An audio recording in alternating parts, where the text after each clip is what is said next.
Hi, I'm Stevie Fernandez. And I'm Trish Whitmer. Happy to have you with us, even though we know you're very busy with back to school time. What was the first day of school like for you, Stevie? I kind of like going back to school. You know, wearing all my new clothes, starting football practice, and seeing what new girls might have moved into the school district. Oh, I guess if they didn't know much about you, your chances of getting a date might have increased. Something like that. I always thought that it's a good idea to wrap up the summer with some big fun that might get you even a little dirty. You mean like testing your skills and getting a little muddy by conquering the Gauntlet.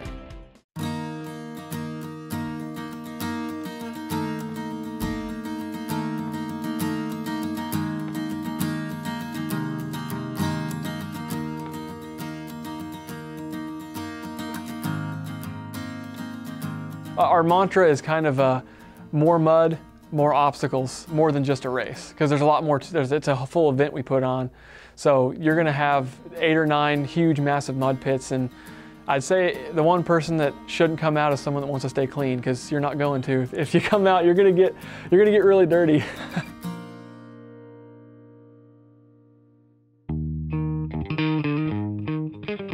When it was started by myself, my older brother, and my wife, all three of us were kind of just into fitness growing up, always played sports. We'd run a couple runs ourselves. My wife ran the Little Rock Marathon, so we've always kind of been runners and into fitness and into fun events, into getting people to come together and have fun. So just wanting to do something unique, different, and these events were kind of getting a little more popular at the time, but we didn't have anything in Oklahoma locally that was kind of locally grown, locally owned and operated, that was kind of on the more elite side with tougher things to do, but that people could come out and attempt to accomplish. So I think that's where the passion behind that probably comes from. It's 4 miles, and you'll come up, the first obstacle you'll come up to is probably a little bit easier one to get you warmed up, maybe a short wall or a run-through tunnel that has tires that you have to barrel through, kind of like a football player.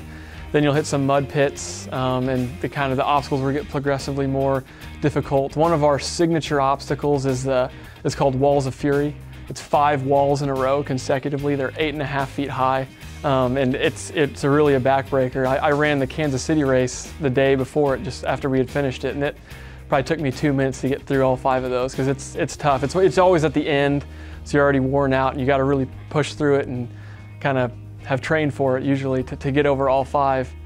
That's one of our fan favorites for sure. We're not just owners, we're owner operators. We don't make enough money off these events to hire a crew to come out and set it up, and I got this guy who does my carpentry or this guy who does my dirt work. Me, my brother, and my wife do everything, and that's from running our Facebook page, running our Twitter account. My wife does all the administrative stuff. Me and my wife answer basically every email that comes through our email account. We do all the administrative stuff. My brother went to Tulsa Law School, so he does the legal stuff and prepares the waivers and all the contracts we do. I build all the obstacles myself for each event.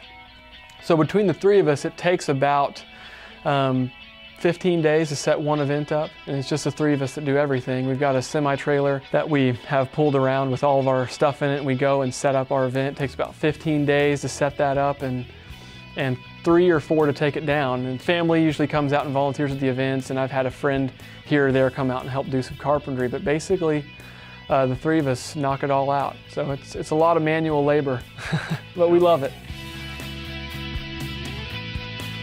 On race day, when you see almost 1,800 people show up and you started with nothing, you're overwhelmed with joy, and you pass it on to the runners and you're excited to see them.